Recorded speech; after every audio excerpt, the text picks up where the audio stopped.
Anong tingin niyo sa bahay na ito? Maganda, di ba? Hindi siguro kasing gara ng mga mansyon ng ilang korap na politiko, kontraktor o opisyal.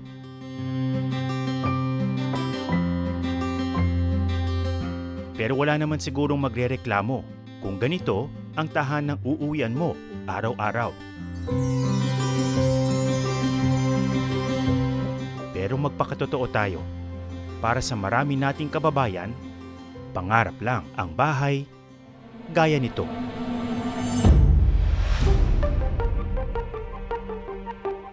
Taon-taon, dumarami ang mga Pilipinong naghahanap ng disenteng tahanan. Pagdating ng 2030, posible daw na umabot ng 12 million ang housing backlog sa bansa. Ang mga wala nang mapuntahan, napipilitang mangupahan. Lalo na yung mga nakikipagsapalaran sa masikip na mga lungsod. Nakakaipon ka pa ba? Hindi po. Lahat parang sa akin. Dumadaan lang, no? Oo. Pero anong mga lugar pa ba ang abot kaya sa mga kababayan nating naghihikahos at nakakaraos lamang? Housing is really a matter of justice. Kasi yung mga manggagawa natin on whose shoulders nakatungtong talaga yung urban economy natin, ay nangangailangan ng pabahay. Hinanap ko ang mga lugar na ito. Buy some sugar. Oh, thank God. Wow! Yeah, we have electricity. Hey, guys. At kinausap ang mga kababayan nating buwan-buwang pinoproblema ang upa. Ano yung mga sakripisyo na kinailangan mong gawin? Lahat dapat. Makakamit pa ba nila ang pangarap na bahay? So we sleep like this. O mangungupahan na lang habang buhay?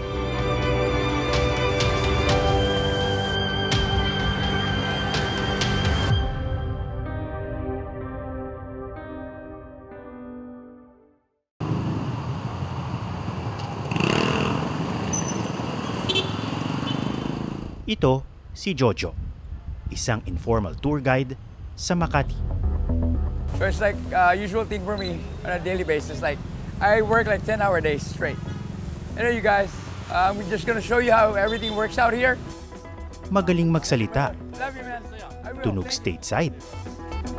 He just gave me a little bit of money, Like, if you're a bad person, like nobody would treat you like that. Ang Ingleserong tour guide na tila maraming kaibigan. Saan kaya nakatira? This way, please.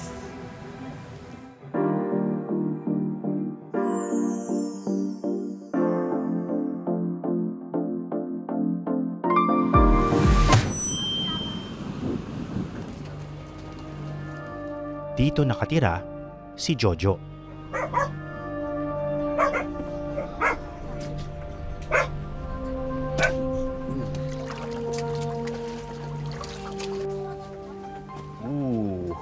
Grabe.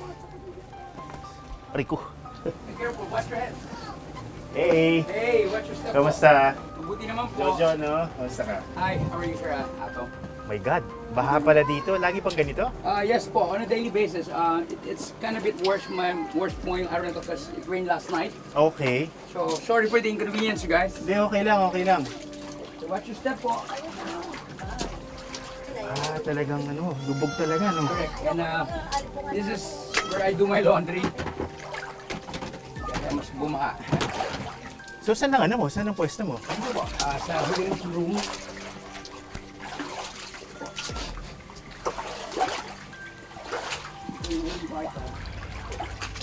Ay, welcome po sa aking munting tahanan. Okay. Sa dulo ng madilim na eskinita, nakasiksik sa maliit na espasyo si Jojo. Kung yung rent lang ang pag-uusapan, magkano ang upa mo dito? 2,000 naman po. 2,000 naman. Tapos, hindi pa kasama doon yung... Tubig at saka kuryente. Sino may-ari nitong spasyong ito? As you all aware, squatter area po to. So, we're all out here squatting. Pero may mga rights yung mga matagal lang nauna dito. So they build their own spaces and I'm renting in one of those spaces. Wala pang 4 na metro kwadrado, ang malalunggang kwarto ni Jojo. Kulob at nakasasakalang espasyo. Pero minsan, may mga nakikisleepover pa raw siyang kaibigan dito. Yeah, ganito kami. So, pretending he's like my roommate. Okay. Hey guys. Kung ako ang roommate mo, ganito ang pwesto Ganyan. natin. So, we sleep like this. There you go. Oh, talagang hindi mo may uunat yung katawan mo. No? Talagang, Mahirap, yeah. So, we have to sleep like this. Yan, half body. So now, Sir Atom knows how hard it is. Naramdaman niya, he's been here. You know, he knows how it felt. Alam niya kung paano kami mabuhay dito. See? Well, I mean, sabi mo nga, at least it's better than being out on the streets. Correct. Ano yung mga linagay mo dito para kahit papaano naman eh? Or just simple reminder na number one is like itong maliit na clock, alarm clock. Okay. Just so I will be reminded of what time it is kasi you don't see the sun up here. Ang dilim dito. Hindi mo makita yung araw. And then number two is yung electric fan. Okay. Hindi nagsusirculate yung hangin so I have to have that. Hindi na kailangang magpaligoy-ligoy pa. Hindi komportable ang ganitong pamumuhay. Sira-sira yung mga takong. So I kind of like buy some shoe glue and oh, thank God. Wow! Yeah, we have electricity. Hey guys. Ayos. And then, So, ayan, bukas na yung electric fan. Grabe. Hindi ko ma-imagine paano ako magsusurvive dito kung walang kuryente. Bukod kay Jojo, home sweet home, marami pang ibang naninirahan sa komunidad na ito. Ang iba, mga pamilya na nagsisiksikan sa maliit na espasyo. Kitang-kita naman na talagang hindi ito dapat tinitirhan ng mga tao dahil delikado. Mga ganitong kahoy, takaw sunog ito. Pag umuulan, bumabaha, marami mga peste. So mag-aalala ka doon sa safety tsaka doon sa kalusugan ng mga naninirahan dito. Pero kung wala kang pambabayad sa upa, lulugar ka lang talaga eh. At ang realidad para sa marami nating kababayan, ito lang yung kaya nilang ma-afford. Bago dumilim, lumakad na si Jojo para magtrabaho. Laman siya ng mga kalsada ng Makati. This is the busiest corner. Makati Avenue and Kalayaan Avenue. This is where all the big hotels are. This is where we usually hang out a corner and this is where you find foreigners that we take for bar hopping and running errands for them. So let me show you around, you guys. Dahil sa galing niyang mag-Ingles, madali siyang nakakakuha ng mga kliyenteng inililibot niya sa syudad. Hello, sir. How are you today, man? You good? That's good. You're from what country? Perth, Brisbane, Darwin, Melbourne, Sydney? Oh, welcome to Makati. Yes, sir. You folks have a lovely evening. Oh, careful. If there's any way we can be of service, you let us know. Name's Jojo. Yes, sir. Magkano ang kinikita mo doon? Tips lang ito? Opo, tips lang. It's not mandatory. It's voluntary. Paano ba humantong sa ganito ang buhay ni Jojo? You talk like a Native American speaker. Meron kang accent. Bakit? Ano ba ang background mo? Actually, I grew up in the States. I went there when I was 16 years old. So, Paano kang nabalik dito sa Pilipinas? I got deported, unfortunately. Ano yung kinasa sa'yo? Possession with intent to sell of illegal drugs. Oh no, mabigat So I know, na kaso. so it's kind of huge case. Look, I'm sober, right? Mahigit 10 taon na mula nang pauwiin ng Pilipinas si Jojo. Mula noon, namuhay na siyang mag-isa sa isang bayang hindi na pamilyar sa kanya. Hindi na rin daw sila magkasundo nang naiwan niyang pamilya. Paano yung pamilya mo? Naiwan doon lahat? Lahat po sila nandun. Mula nung dineport ka dito sa Pilipinas, nakakausap mo pa ba sila? Never had any, not even a phone call. Sa kabila ng kanyang malungkot na sitwasyon, umaasa si Jojo na unti-unti gaganda rin ang estado ng kanyang buhay.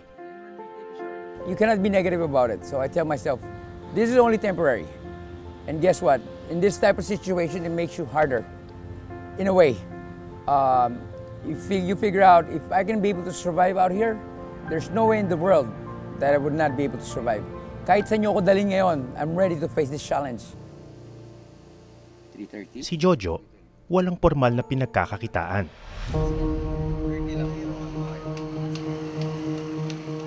Paano naman kaya yung mga bagong sabak lang sa trabaho?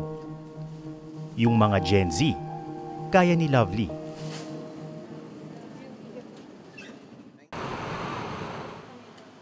Si Lovely, 1 taon pa lang nagtatrabaho sa Maynila. Saan kaya siya nakatira?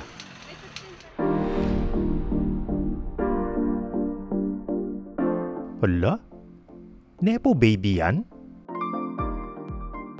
Hindi dito nakatira si Lovely. Dito siya nangungupahan.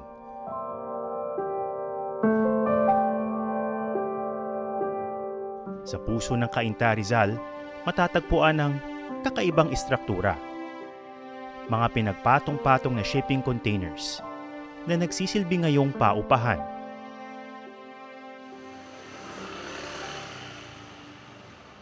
Tuwing umaga, ganito ang karaniwang tagpo sa City Hub Dormitory. Abala ang lahat sa paghahanda para pumasok sa trabaho.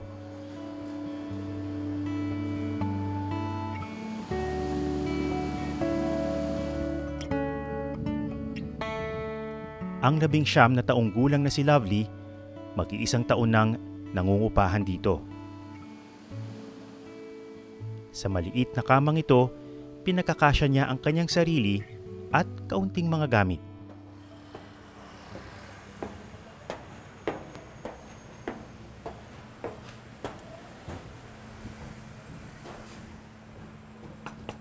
Knock-knock.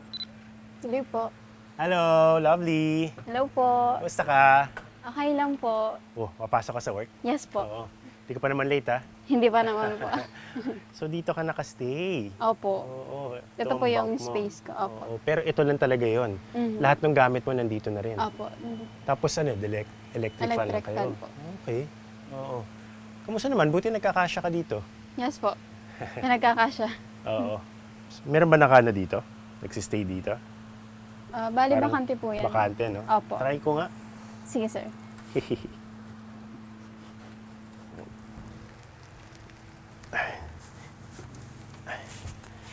Pwede ba sa ano to? Sa tangkad ko? Okay. Alam mo, okay naman siya. Parang komportable naman. Opo. Tapos may maliit na bintana dito, no? Opo. Kaya kailangan, yun, para may konting hangin. Not bad. Kaya alam, paano nagkakasya yung gamit mo dito? Saan mo linalagay? Sa may paanan po. Tapos yung iba naman po, dyan po sa may foot locker. Ah, meron ding locker dito. Opo, ayan po. Ito, Yes po. kasama na to dun sa rent. Opo, kasama po yun. Okay. Tapos kung mag-a-add po kayo ng isa pang locker yung mas malaki, dun po sa may dulo. Ah, meron sa labas? Okay. Magkano meron po. ang renta doon kapag 200 po ata isang locker. per month? Per Okay. month. So, ayun, I mean, very basic lang, no? Parang meron kang higaan, meron kang sampayan, merong kurtina for privacy. That's it.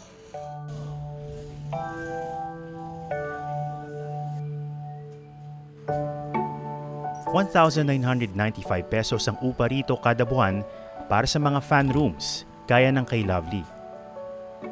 May 10% discount para sa minimum wage earners. Kung gusto mo ng konting ginhawa, additional ₱1,000 naman para sa mga air-conditioned room. Ang upa sa fan room, jackpot na raw para kay Lovely na di kalakihan ng sweldo. Okay naman na po siya kasi include naman na po lahat. Kasama kuryente at tubig. Ano bang work mo ngayon? Cashier po sa grocery store. Oo. Magkano ang kita mo doon? Bababa lang po. Minimum, mga 560 a day. Tapos 560. plus OT naman po. Oo. Maabot din siya ng 900.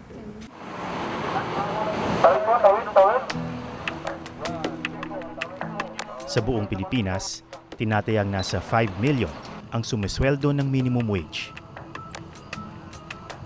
Hindi pa kasama rito yung mga bahagi ng tinatawag na informal sector o yung walang formal na trabaho.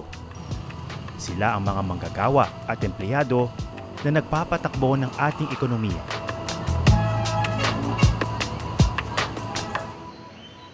Tulad ng marami nating kababayan, lumuwas si Lovely ng Maynila para makipagsapalaran. Tubong Hala-Hala Rizal ang dalaga. Kung mahirap daw ang buhay sa lungsod, mas mahirap pa rin sa probinsya, kahit may sarili silang bahay roon. Mababa po kasi yung sahod dun. Imagine mo po, 250 a day lang. Kaya mas pinili ko na lang na lumayo sa kanila. Mas nakaka-stress ba dito? Tingin mo? O nababalanse rin naman ng parang Ano sir, masaya? bali ano po, pagka nandito ako, syempre na-stress po ako. Pero pag nandun din naman ako, mas na-stress din ako. Kasi syempre, iniisip ko yung sa pagkain namin, araw-araw, may family ko po. Kung nandun ako, paano na po kami, ganun. Panganay sa 3 magkakapatid, si Lovely ang sandalan ng pamilya.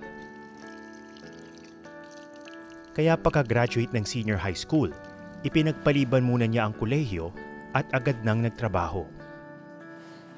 Bali, pinapadala ko po sa kanila, 2.5. Tapos yung matitira po sa akin para sa upa, tapos yung allowance ko po. Nakakaipon ka pa ba? Hindi po. Talaga? Naubos talaga lahat? Oo. Lalo na po pag kailangan. Hirap nung ganun, ano? Paano kung may kailangan kang pag-ipunan o kaya may emergency? Yun nga po yung iniisip ko din na kung paano ako makakapag-ipon. Kung lahat parang sa akin. Dumadaan lang, no? Oo. Saglit lang. Napakahirap. Oo.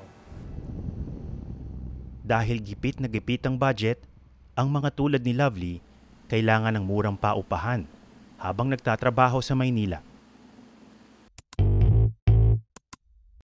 Sa Facebook, makakahanap ng mga nag-aalok ng simpleng matutuluyan na tinatawag ding capsule rooms. Ang iba, nasa likod ng rehas ang tulugan. Dahil sa liit ng espasyo, katabi na ng banyo ang ibang higaan.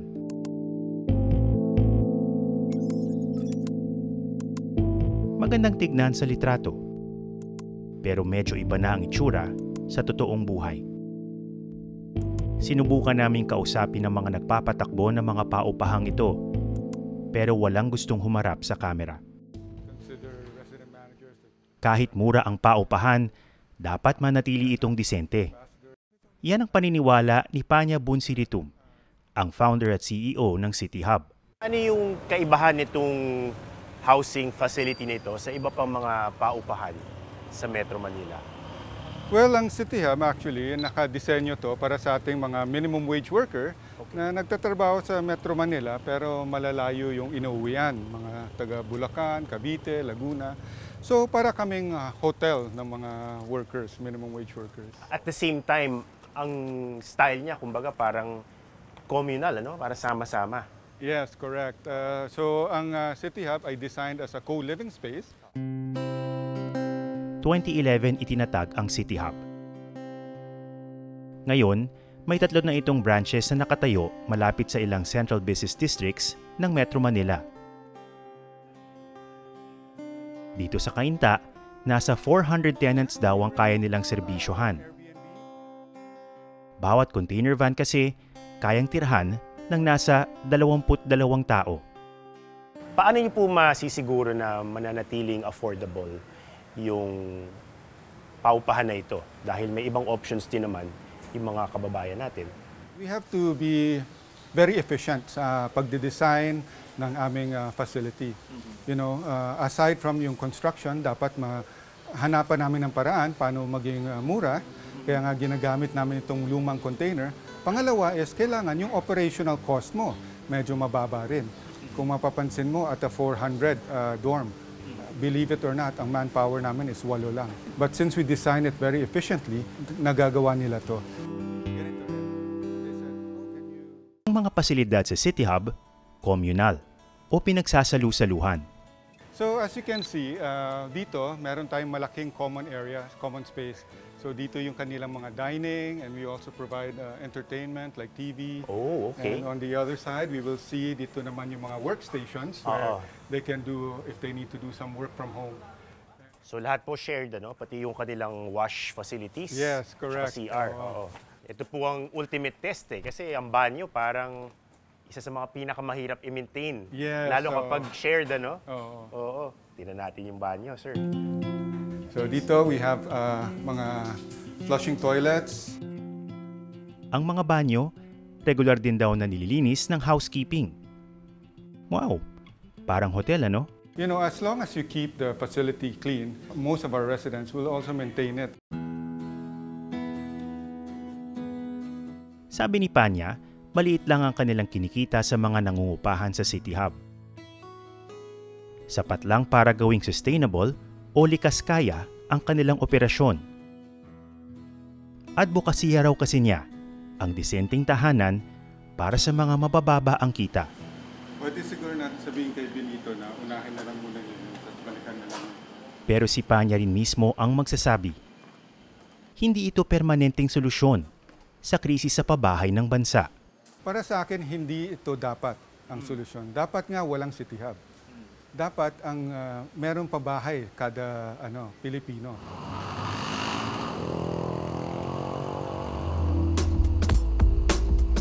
Sa kabilang bahagi ng Metro Manila, ibang-iba naman ang mga housing units na aming nadatnan.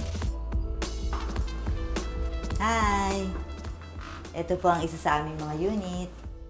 Ito si Myla, isang dating OFW. Dito po ang aming kitchen. Meron tayong ref, meron tayong stove, merong induction, microwave. Ito yung master's bedroom. Medyo mas malaki siya, pati yung bed. Tapos maganda rin lagi ang view dito.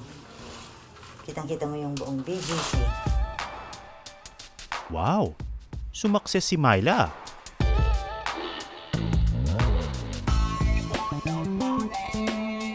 Actually, hindi pa rin.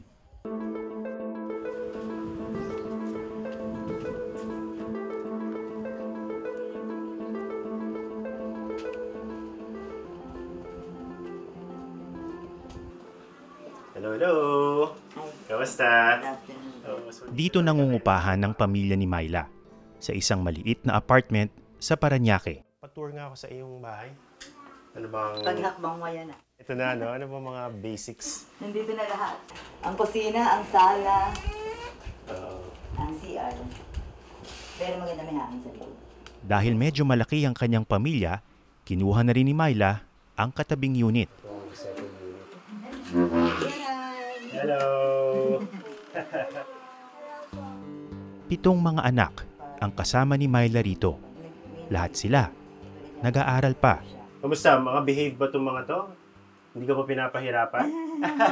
Hindi ba sila nahihirapan sa akin?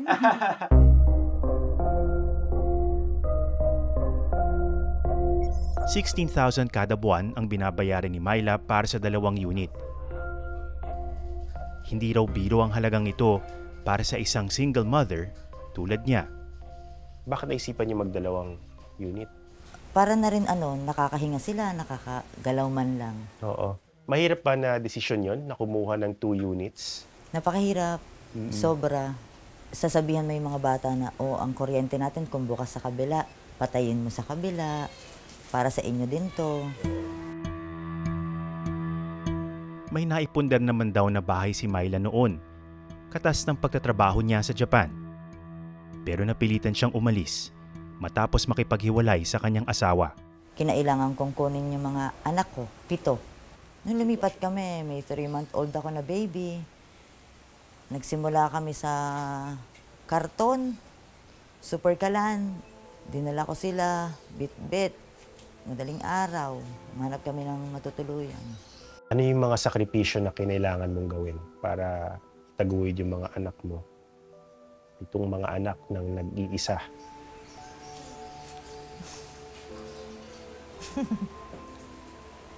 Lahat dapat. Wala sigurong word na makaka-express dun.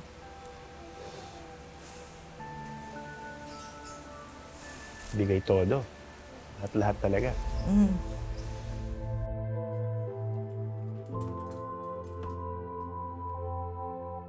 Nagtatrabaho bilang freelance property manager ng mga condominium unit si Myla. Hindi man maituturing na mahirap Kahit ang mga nasa tinatawag na lower middle class gaya niya, hirap din daw pagdating sa upa. Yung mga unit na minamanage mo, magaganda yon. Ano yung pumapasok sa isip mo? Pag Sana nakita may mo isang yun? ganun kami. Oo. Oo. Nasumasama ba sila minsan? May time? Bihirang, paisa-isa ko silang nasasama. Ano yung Paisa-isa. reaction nila dun sa ganun? Parang mga galing sa bundok. Gaya ng maraming Pilipino, gusto din daw magkaroon ng sariling lugar ni Myla. Pero hindi niya alam kung saan magsisimula ang mga tulad niyang hindi naman kalakihan ng kita. Tanan! Baka dito na.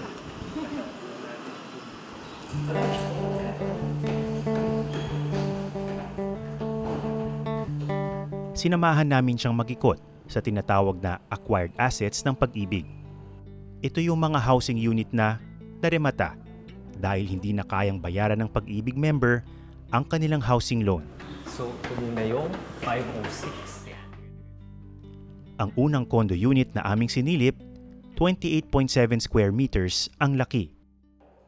So yung ganito pong condo ay fit for how many people? This is this can be for a startup family or someone single. Kaya lang, malaki ang family ni Myla. 7 kids.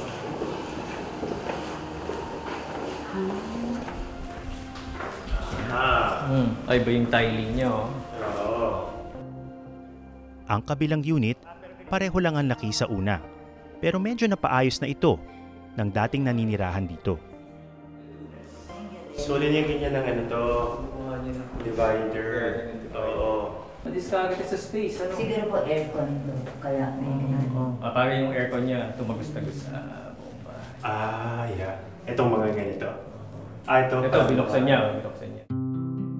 Up for bidding daw ang mga unit na ito sa pamamagitan ng website ng Pag-ibig. Pagandahan ng offer, ika nga. 2.5 million pesos ang starting price ng mga unit na sinilip namin ni Myla. Pero ang magandang balita, may malalaki raw silang discount ngayon. 25% ang discount sa unoccupied unit para sa mga magbabayad sa pamamagitan ng short-term installment. At may 15% discount din ang mga maghuhulog gamit ang Pag-ibig Housing Loan. Ito mga to, iniwan na po ito. Yan sana ang balak ni Myla. Kaya kung mananalo sa bidding, nasa 2.1 million ang babayaran nila sa unit. Ang housing loan sa Pag-ibig, pwede raw bayaran hanggang edad 70. Magkano yun? Nung kinumpute namin, monthly. Nung kinumpute namin, kasi we also considered your age. Pasensya na, sabihin ko na 22 years to pay yung kakayanin niya because she's 48 ngayon. So, ang magiging monthly niya is 11,900 pesos per month. Tapos pwede na lang i-occupy. Pwede na. Yes. Yung housing loan requires 1-year membership savings. Pero pwede niyang bayaran yun ng buo. Pwede niyang i-lump sum yun para makapag-apply ka kaagad. Pagamat kailangang maging miyembro para makakuha ng Pag-ibig Housing Loan, pwede raw mag-bid ang kahit na sino, member man o hindi, sa kanilang acquired assets ngayon. Pwede rin naman sa Pag-ibig. Ano naman kaya ang tingin ni Myla sa mga unit na ito? Fit ba para sa'yo, tingin mo, sa pamilya mo na 7 kayo? Fit naman, kaso nga lang medyo mataas kasi. Oo, yung presyo. Natataasan ka pa rin dun sa 2.5. Pero kung sa competition, papatangan na sa magkano nga yun. Mas mababa dun sa upa mo ngayon. Oo, mas mababa. Pero mas gusto ko sana yung nasa baba na lang ako, yung ganun kasi. Mas gusto mo yung tawag nila yung horizontal, bahay at lupa. Sana. Oo. Bakit hindi fit sa'yo yung ganitong kondo? Maingay kami. Oo. Baka hindi maging komportable yung mga kapitbahay. Huhulugan ko, magiging bahay ko, tapos ayoko naman ng... Oo.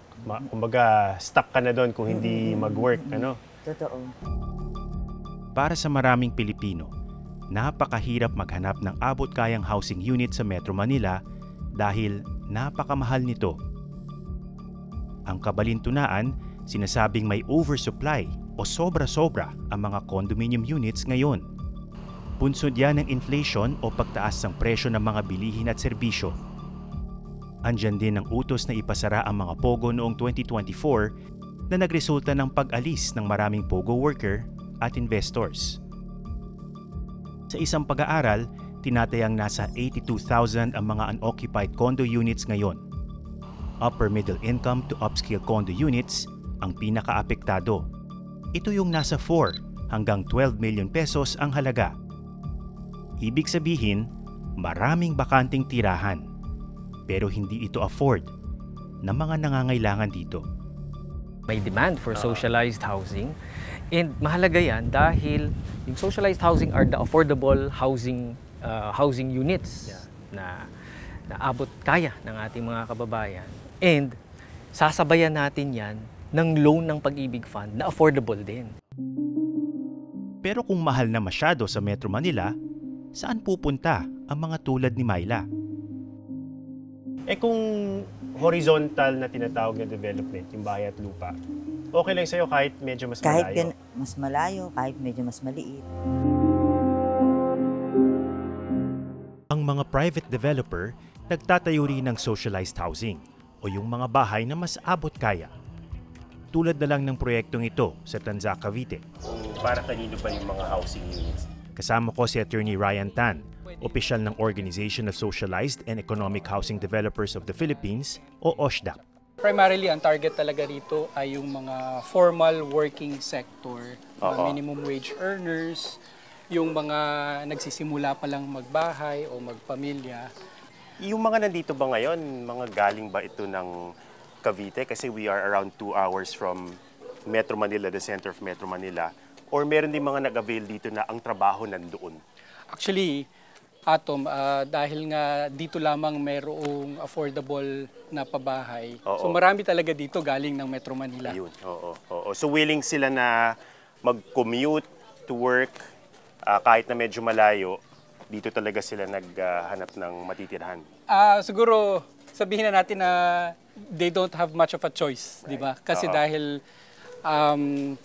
sa Maynila mismo, wala ka naman talagang mabibilhan na abot kaya. Itong typical unit na to ay socialized housing. Sinilip namin ang isa sa mga unit. 26 square meter ang floor area niya. Tapos ang lote niya, 32 square meters. Nung nilaunch nila itong project na ito, originally, this was priced at 550,000 house and lot. Kung papansinin mo, Atom, nagawa ng developer dahil nga medyo maluwang siya, magkaroon ng loft. Para dumami ang ganitong klaseng mga pabahay, nagbibigay ang gobyerno ng insentibo sa mga developer. Kabilang ang tax exemptions at access sa ilang government loans. Natatakot nga kami, Atom, dahil yung mga not so favorable policies of the past administration ng Department of Human Settlements, we saw our membership talagang lumiit.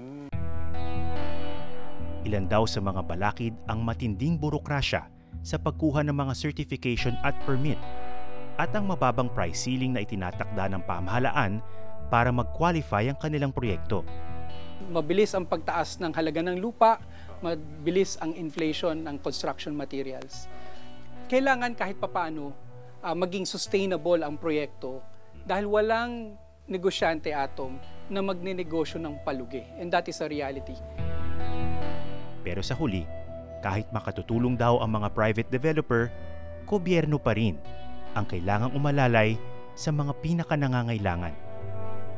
Very important na linawin ang pagtingin ng ating kabuuan ng ating gobyerno na yung poorest of the poor, taasan niya talaga ng budget to produce.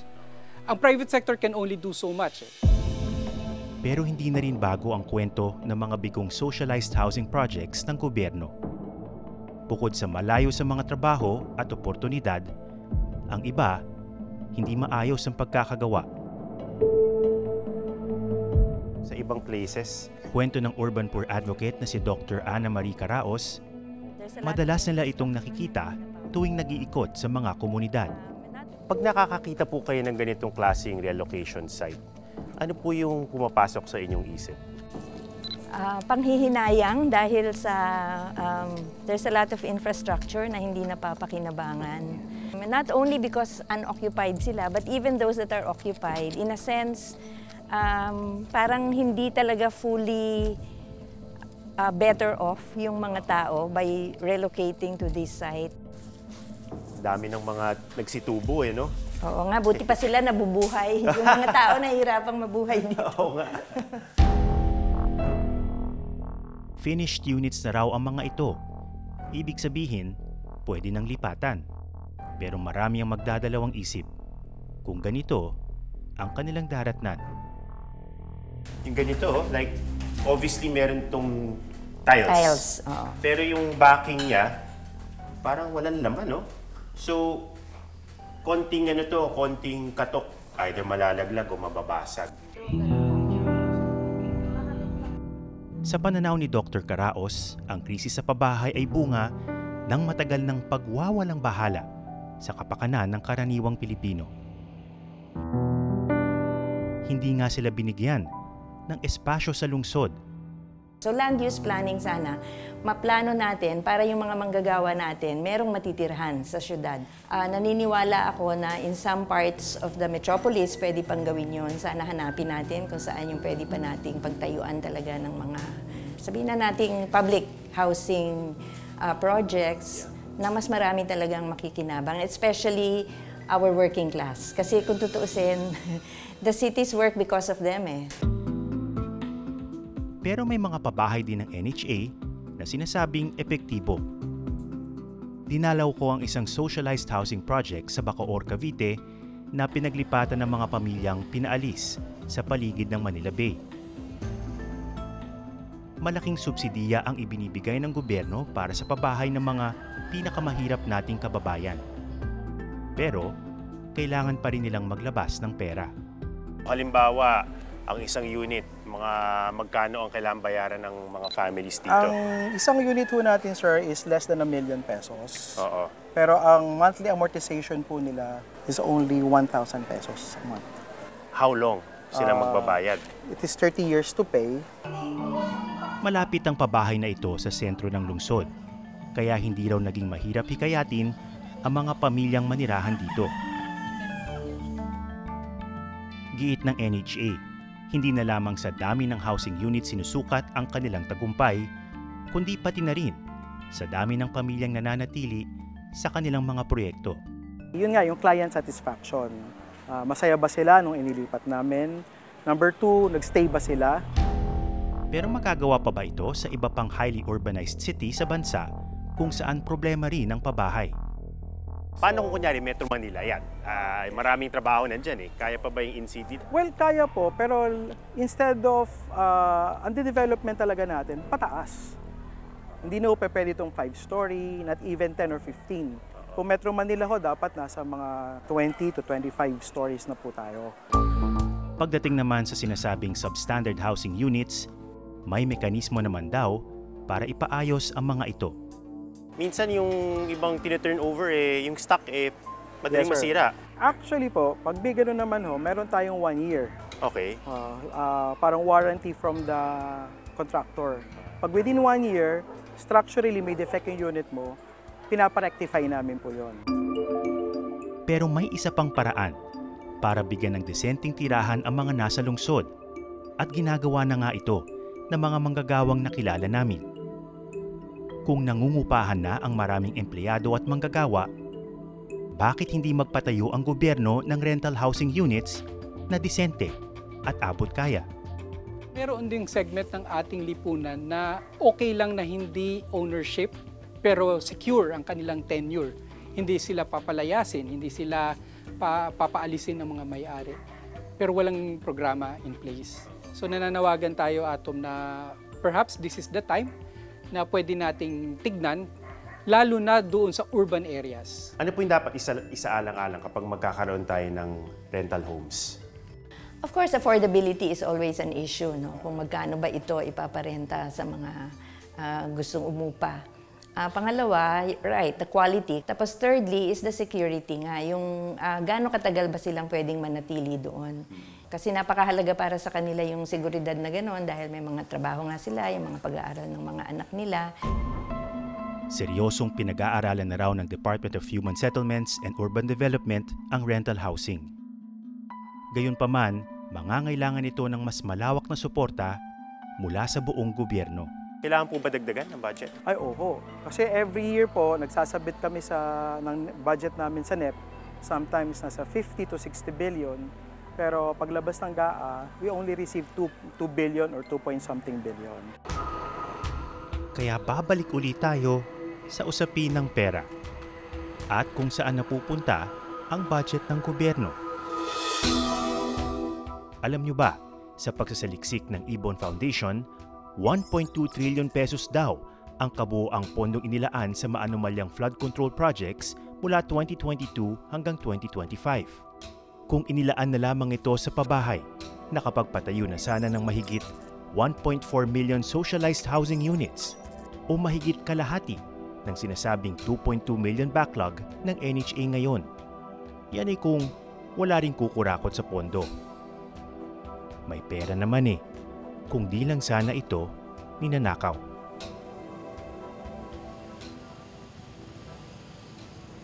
Pero balikan natin si Lovely. Dahil tapos na ang kontrata niya sa City Hub, napagpasyahan niyang lumipat sa ibang paupahan. Hello, Lovely! Ay, hi sir. Kamusta ka na? Okay lang. Ready ka na ba? Yes po. Anong nararamdaman mo ngayon? Masaya na malungkot. Masaya na malungkot. Opo. Oo. Masaya dahil? Kasi alis na ako, tapos may bago na akong titirhan. Exciting. Opo. Eh, ba't ka nalulungkot? Kasi iwan ko na to. Yan.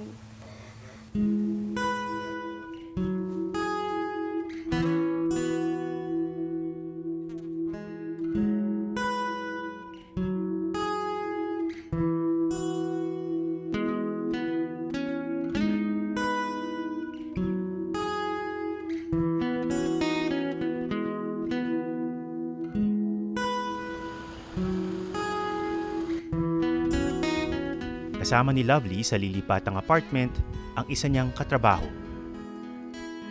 Paghahatian nila ang 2,800 pesos na upa. Hindi pa kasama ang tubig at kuryente.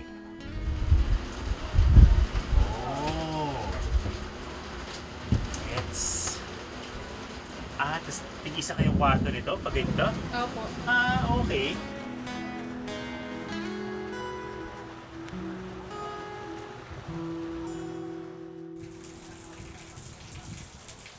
Anong masasabi mo sa bago mong lugar?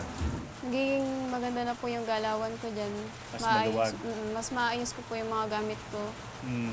Tapos, gusto ko nga din po lagyan sana ng wallpaper yan.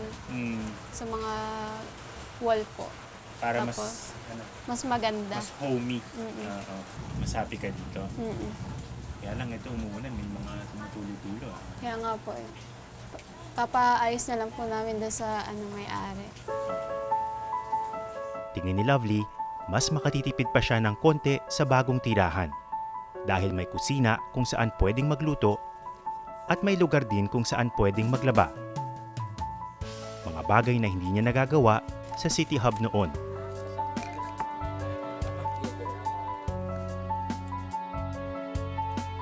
Pero gaya ng marami, umaasa pa rin siyang darating ang araw na hindi na niya kailangang makitira, mangupahan, at magbahay-bahayan. Mas pipiliin ko pong magkaroon ng sariling bahay, lalo na po yung lupa. Pangarap ko po talaga yun. Ngayong mainit ang isyu ng korupsyon sa bansa, legit ang hinaing ng mga uring manggagawa. Sila ang tunay na may ambag sa ekonomiya at nagbabayad pa ng buwis na hindi naman pala napupunta sa tama. Isa sa mga dapat pagtuunan ng pansin, ang tamang paglalaan ng pondo sa pabahay. Para ang dream house maging malapit sa katotohanan. At hindi manatiling pangarap lang.